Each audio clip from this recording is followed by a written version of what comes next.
CSS এ যে কোনো এলিমেন্টকে positioning করার জন্য বা এইচটিএমএল এর এলিমেন্টগুলোর যে ডিফল্ট পজিশন থাকে সেটাকে কাস্টমাইজ করার জন্য বা চেঞ্জ করার জন্য সিএসএস এর মধ্যে পজিশন প্রপার্টি আছে। তো সেটা দেখার জন্য যে পজিশন প্রপার্টিটা আছে সেটা অ্যাকচুয়ালি অনেকটা ইম্পর্টেন্ট হলেও যারা নতুন বা মাত্র শুরু করেছে এদের জন্য কিছুটা কনফিউজিং। তো এই কারণে আমি চেষ্টা করবো যতটা সহজভাবে সম্ভব আমি এটা এক্সপ্লেন করার জন্য। তো আমি এখানে এক্সপ্লেন করার সুবিধার্থে আমি এক্সট্রা কিছু এলিমেন্ট লিখছি। সেকশন ক্লাস ডেমো ওয়ান, আমি একটা সেকশন তৈরি করলাম, এটাকে ক্লাস দিলাম ডেমো ওয়ান। আমরা এখানে আরেকটা সেকশন লিখি যেটাকে আমরা ক্লাস দিব ডেমো টু। স্টাইলিংয়ে আমি demo one background colour yellow, height 600 pixel, with 100%। তো একইভাবে আমরা দ্বিতীয় যে সেকশনটা আছে সেটাকে স্টাইলিং করি, সেটা ব্যাকগ্রাউন্ড কালার গ্রিন, হাইট আর একটু বাড়িয়ে দিই, উইথ 100%। এখন যদি আমরা রিফ্রেশ করি তাহলে আমরা দুটো সেকশন, দুই কালারের দুটো সেকশন দেখতে পাবো। আমি যখন সিলেক্টর নিয়ে কথা বলেছিলাম তখন বলেছিলাম যে ইউনিভার্সাল সিলেক্টর আছে যেটা দিয়ে আমরা এইচটিএমএল এর প্রত্যেকটা এলিমেন্টকে সিলেক্ট করতে পারি। তো বাই ডিফল্ট প্রত্যেকটা এইচটিএমএল এলিমেন্টের কিছু প্যাডিং বা মার্জিন থাকে, যেমন আমরা দেখি টেবিলের পরে কিছুটা স্পেস আছে বা হেডিংয়ের পরে অনেকটা স্পেস আছে, বা এখানে হেডিংয়ের সাথে ব্রাউজারের মাঝখানে কিছুটা স্পেস আছে। তো আমরা যখন নিজেরা যখন এখানে মার্জিন বা প্যাডিং অ্যাড করি, আমরা যে পরিমাণ মার্জিন বা প্যাডিং অ্যাড করি এক্স্যাক্টলি সেটা আমরা পাই না, কারণ হচ্ছে বাই ডিফল্ট এটাতে অলরেডি কিছুটা মার্জিন বা প্যাডিং অ্যাড করা থাকে। তো আমরা কি করি, আমাদের সুবিধার জন্য আমরা যখন সিএসএস কোড শুরু করি তখন আমরা ডিফল্ট মার্জিন বা প্যাডিংগুলো রিমুভ করে দিই। তার জন্য আমরা ইউনিভার্সাল সিলেক্টর ইউজ করি। ইউনিভার্সাল সিলেক্টরের মাধ্যমে আমরা প্রত্যেকটা এইচটিএমএল এলিমেন্ট সিলেক্ট হয়ে যায়। এখানে আমরা মার্জিন 0 লিখে দিই এবং প্যাডিং 0 করে দিই। তার মানে এখানে প্রত্যেকটা এলিমেন্টে আর কোনো ডিফল্ট প্যাডিং বা মার্জিন থাকবে না। এখানে টেবিলের পরে আর কোনো স্পেস নেই, সরাসরি হেডিং ট্যাগটা আসছে, তারপরে হেডিংয়ের পরে কোনো স্পেস নেই, লিঙ্ক ট্যাগটা, তারপরে যে সেকশন দুটো আছে সেগুলো আসছে। তো পজিশন দেখার জন্য আমরা এখানে হেডিং ট্যাগটা ইউজ করব। এখানে যে হেডিং ট্যাগ আছে প্রথম যে ডিফল্ট পজিশন সেটা হচ্ছে স্ট্যাটিক অ্যাকচুয়ালি এইচটিএমএল এর যে এলিমেন্টগুলো আছে সেগুলো বাই ডিফল্ট স্ট্যাটিক পজিশনে থাকে।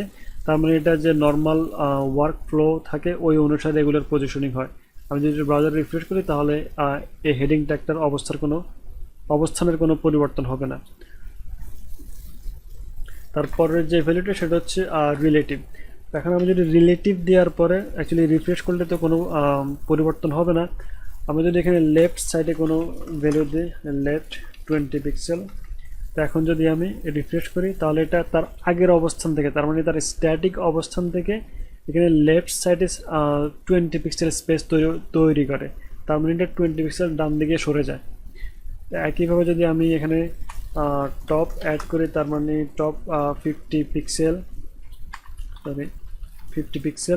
এখন যদি আমরা রিফ্রেশ করি তাহলে তার এটার আগের অবস্থান থেকে নিচের দিকে 50 পিক্সেল সরে যাবে।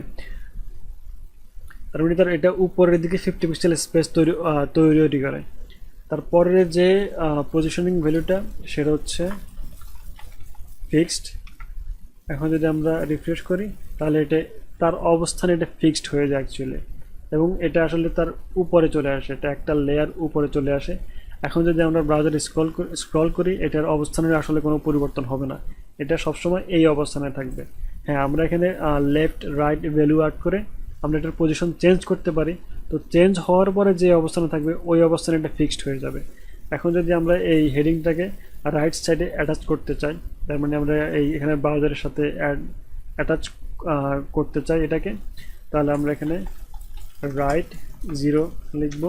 তার মানে এটা এখন যদি রিফ্রেশ করি এটা রাইট সাইডে অ্যাটাচ হয়ে যাবে। তার মানে এই ব্রাউজারের সাথে এটার রাইট সাইডের দূরত্ব থাকবে 0। আমি যদি নিচে যদি অ্যাড করতে চাই তাহলে বটম 0, তার মানে এটা বটম লাইনের সাথে এটার দূরত্ব থাকবে 0। আমি যদি বটম 0 না লিখে যদি আমরা টপ 0 দিই, টপ 0, এখন যদি আমরা রিফ্রেশ করি তাহলে টপ লাইনের সাথে এই এলিমেন্টের দূরত্ব থাকবে 0 এবং লেফট লাইনের সাথে এটার দূরত্ব থাকবে 0, সরি রাইট লাইনের সাথে এটার দূরত্ব থাকবে 0। তারপরে যে ভ্যালুটা সেটা হচ্ছে অ্যাবসলিউট। তো আমরা যখন অ্যাবসলিউট ইউজ করি তখন অ্যাকচুয়ালি কোনো একটা এলিমেন্টের অবস্থান পরিবর্তন হয় ওই ভিউ পোর্ট অনুসারে, ভিউ পোর্টের সাথে রিলেট করে। এখন যদি আমরা আরেকটা হচ্ছে এটা ফিক্সড না, ফিক্সড যে আমরা যখন ফিক্সড ইউজ করি এটা এক জায়গায় ফিক্সড হয়ে যায়, এটা কিন্তু ফিক্সড না। আমরা যখন স্ক্রল করি এটা উপরে চলে যায়, এটা ওই এই অবস্থানে ফিক্সড হয়ে থাকে না। আর একইভাবে যদি আমরা লেফট সাইডে কোনো ভ্যালু ইউজ করি, লেফট 50 পিক্সেল, তাহলে এটা ব্রাউজার থেকে লেফট সাইডে বা ডান দিকে সরে যাবে 50 পিক্সেল।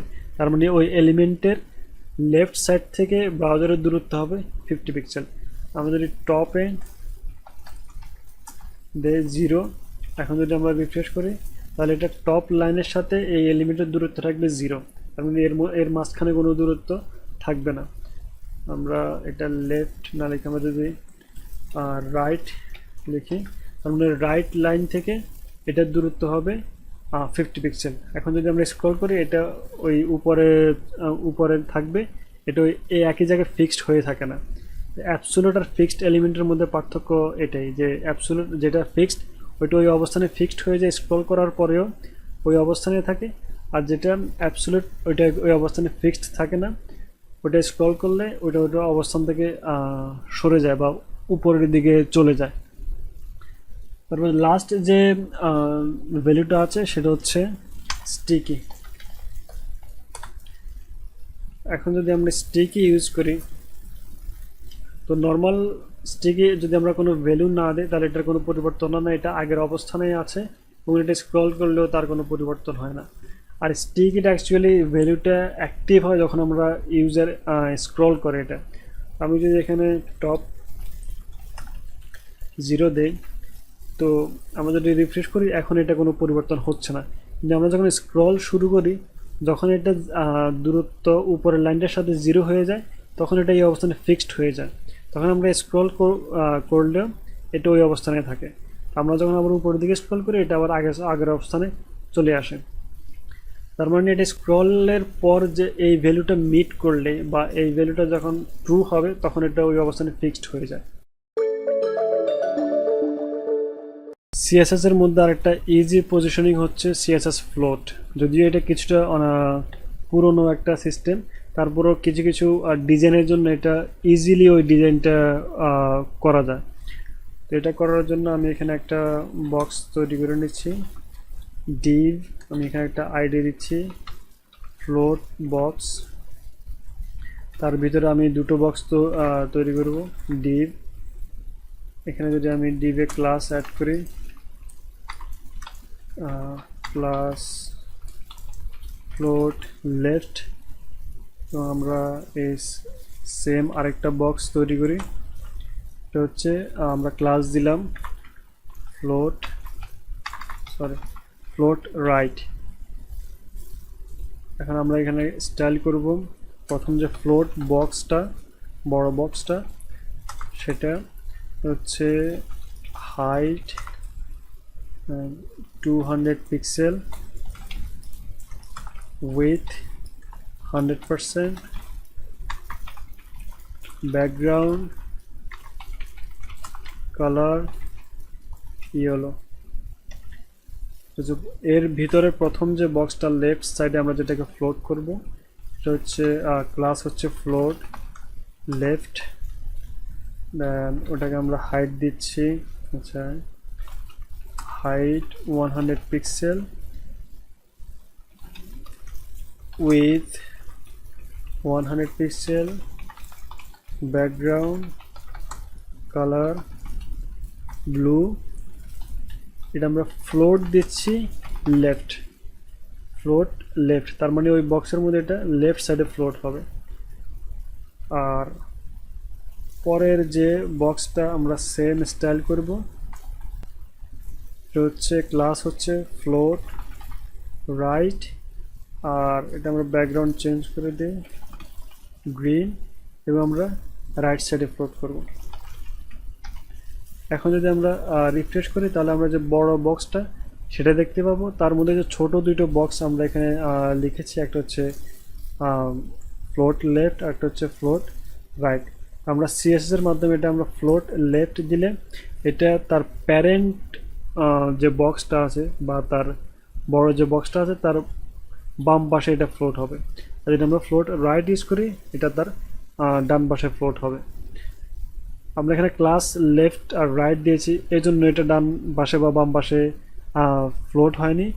এটা যদি আমরা রাইট এটা চেঞ্জ করে দিই রাইট, এবং এটাকে যদি আমরা রাইটটাকে আমরা লেফট সাইডে পজিশনিং করি তাহলে এটা এখন চেঞ্জ হয়ে যাবে। তার মানে গ্রিন কালারের যে বক্সটা সেটা লেফট সাইডে পজিশনিং হচ্ছে বা ফ্লোট হচ্ছে, আর ব্লু কালারের যেটা সেটা রাইট সাইডে ফ্লোট হচ্ছে।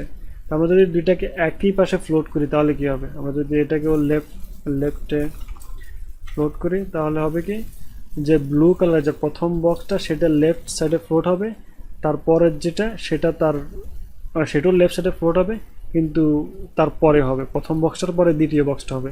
তা আমরা যদি আরেকটা এরকম সেম বক্স তৈরি করি এবং সেটা করে যদি আমরা লেফট সাইডে ফ্লোট করি, সেটা এই গ্রিন কালারের বক্সটার পরে ফ্লোট হবে।